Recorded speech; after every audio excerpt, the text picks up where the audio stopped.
நேயர்கள் அனைவருக்கும் அன்பான வணக்கம். இந்த தொகுப்புல தை மாதம் நமக்கு எப்படிப்பட்ட பலன்கள்லாம் கிடைக்கும் அப்படின்னு பார்க்கலாம். தை மாதம் தமிழ் மாதத்தின் 10வது மாதம், அதாவது 2024ஆம் வருடத்தின் தமிழ் மாதத்துக்கு இது முதல் மாதம் அப்படின்னு கூட சொல்லலாம். தை மாதம் 1ஆம் தேதி முதல் 21ஆம் தேதி வரைக்கும் இருக்கு. ஜனவரி மாதம் 15ஆம் தேதி முதல் பிப்ரவரி மாதம் 12ஆம் தேதி வரைக்கும் இந்த தை மாதம் இருக்குது. ஆங்கில மாதத்துக்கு பொதுவாகவே நம்ம எந்த ஒரு நல்ல செயலையும் நம்ம ஆரம்பிக்கிறதுக்கு தை மாதத்தில் ஆரம்பிக்கிறது தான் வழக்கம். இந்த தை மாதத்தில் தான் சூரியன் தன்னுடைய வடதிசை பயணத்தை தொடங்குறாரு. உத்தராயணிய காலம் அப்படிங்கிறது ஆரம்பமாக போகுது.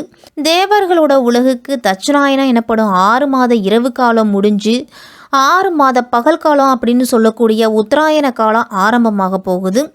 இதுவே இந்த தை மாதத்தோட பெருமை அப்படின்னு கூட சொல்லலாம்.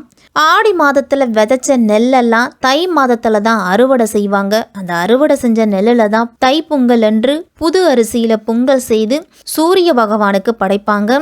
அதே மாதிரி கடவுளுக்கு நன்றி சொல்லும் விதமாகவும் இருக்கும் இந்த தைப்பொங்கல். இந்த தை மாதத்தில் ஏகப்பட்ட விசேஷங்கள் அப்படிங்கிறது இருக்கு. தைப்பொங்கல், மாட்டுப்பொங்கல், காணும் பொங்கல், பூசம் வருது. தை அமாவாசை ரொம்ப மிக மிக விசேஷம் அப்படின்னு கூட சொல்லலாம்.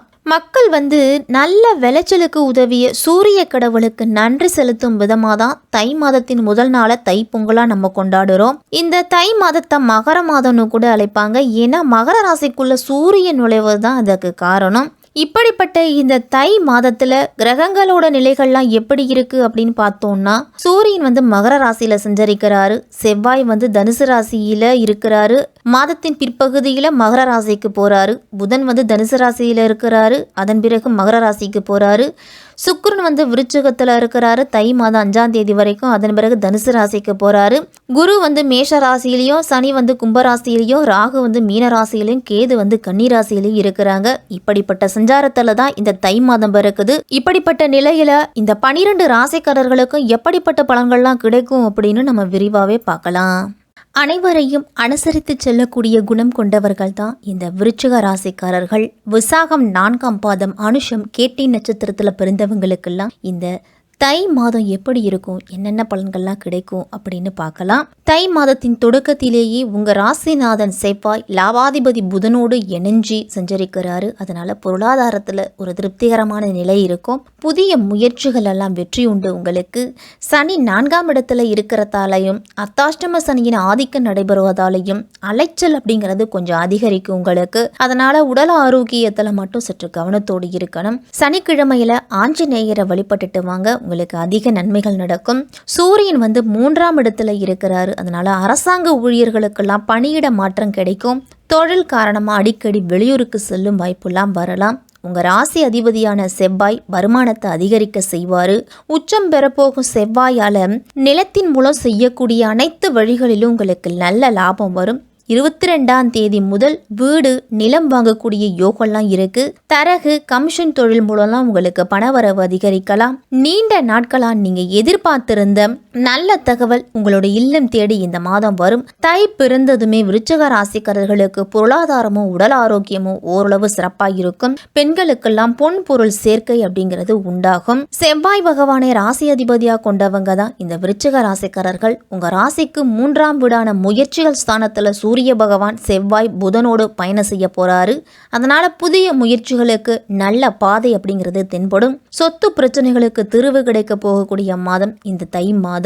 அண்ணன் தம்பிகளுக்குள்ள பிரச்சனை, பங்காளிகளுக்குள்ள பிரச்சனை, பூர்வீக சொத்து சார்ந்த விஷயத்துல பிரச்சனை அப்படின்னு சொத்து சார்ந்த எந்த பிரச்சனையா இருந்தாலும் அது தீர்வு அப்படிங்கிறது உண்டு. இந்த மாதத்துல இனிப்பு உளுந்து வடைய தானமா நீங்க கொடுத்துட்டு வந்தீங்க அப்படின்னா எந்த அளவு பெரிய பிரச்சனையா இருந்தாலும் உங்களுக்கு சாதகமான தீர்ப்பு அப்படிங்கிறது கிடைக்கும். நீண்ட நாட்களா வேலைக்காக நீங்க எதிர்பார்த்து காத்திருந்த நல்ல செய்தி இந்த மாதத்துல கிடைக்கும். விருச்சிக ராசிக்காரர்களுக்கெல்லாம் மாத தொடக்கத்திலேயே உங்க ராசிக்கு 6ஆம் இடத்துல குரு பகவான் சஞ்சரிக்கிறாரு.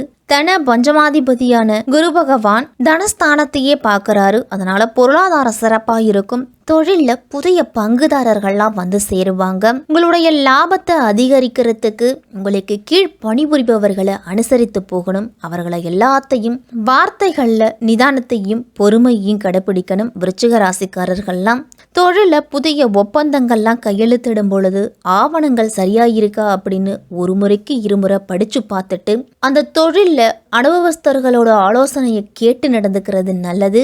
உத்தியோகத்துல பணிபுரியும் இடத்துலலாம் உங்களுக்கு நல்ல பெயர் புகழ் இதெல்லாமே கிடைக்கும். உயரதிகாரிகள்லாம் உங்களுக்கு கூடுதல் பொறுப்புகளை வழங்கி அதனால உங்களுக்கு சம்பள உயர்வும் அதிகமாயிருக்கும். தை மாதம் 5ஆம் தேதி தனுசு ராசிக்கு சுக்கிரன் வராரு. உங்க ராசிக்கு அதிபதியான சுக்கிரன் 2ஆம் இடத்துல சஞ்சரிக்கும் பொழுது விரயத்திற்கு ஏற்ற வரவு அப்படிங்கிறது இருக்கும். சுக்கிரன் விரயாதிபதியா இருக்கிறதால ஆடை ஆபரணங்கள் வாங்குவதிலையும் சுப நிகழ்ச்சிகள் செய்வதிலையும் உங்களுக்கு விரயங்கள் அப்படிங்கிறது வரும். திருமணம் போன்ற சுபகாரியங்கள்லாம் நடைபெறதுக்கு வழிபிறக்கும். இந்த மாதம் நண்பர்களோட ஒத்துழைப்போடு புதிய முயற்சிகள் எல்லாம் ஈடுபடுவீங்க. நீங்க வியாபாரம் தொழில் எல்லாமே இந்த மாதத்துல விருத்தி அடையும்.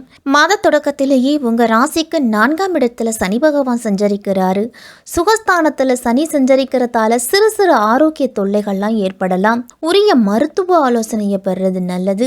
பழைய வாகனங்களை கொடுத்துட்டு புதிய வாகனங்கள் வாங்கலாமா அப்படிங்கிற ஒரு சிந்தனை இருக்கும். உங்களுடைய பொருளாதார நிதியை பொறுத்து உங்களுடைய வாகனங்கள் வாங்குவதை நீங்க நிர்ணயிச்சுக்கிறது நல்லது.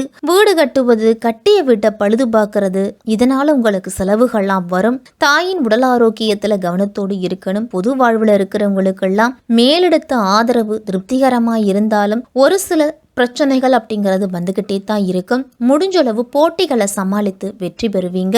தை மாதம் 13ஆம் தேதி மகர ராசிக்கு புதன் போறாரு. சகாயஸ்தானத்திற்கு செல்லும் புதனால பல வழிகளிலும் உங்களுக்கு நன்மைகள் கிடைக்க போகுது. குறிப்பா கல்வி சம்பந்தமா குழந்தைகளுக்கு எந்த முயற்சி எடுத்தாலும் அது கைகூடி வரும். மாமன் மைத்துனர் வழியில ஏற்பட்ட மனக்கசப்புகள் எல்லாமே மாறும். அதே மாதிரி அவங்க குடும்பத்தில் நடக்கக்கூடிய மங்கள நிகழ்ச்சிகளை முன்னாடி நின்று நடத்துவீங்க.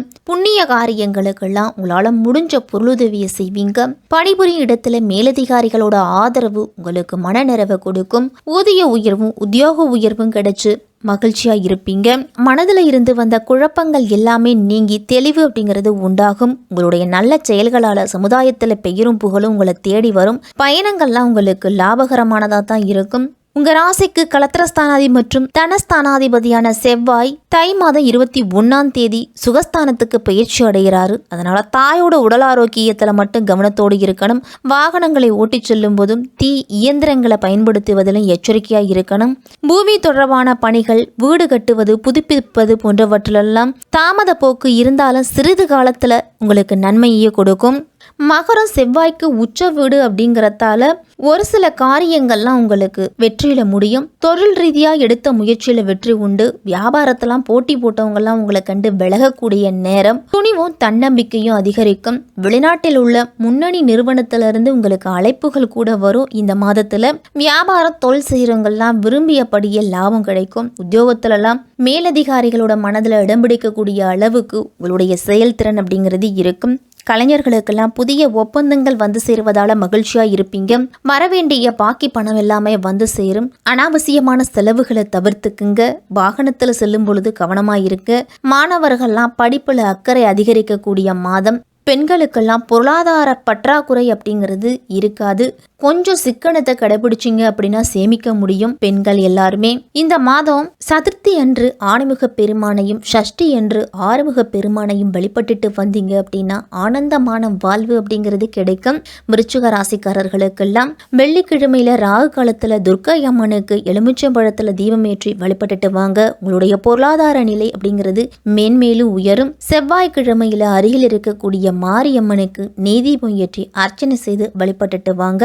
இந்த தை மாதம் விருச்சிக ராசிக்காரர்களுக்கெல்லாம் முன்னேற்றத்தை கொடுக்கக்கூடிய மாதமா இருக்கும்.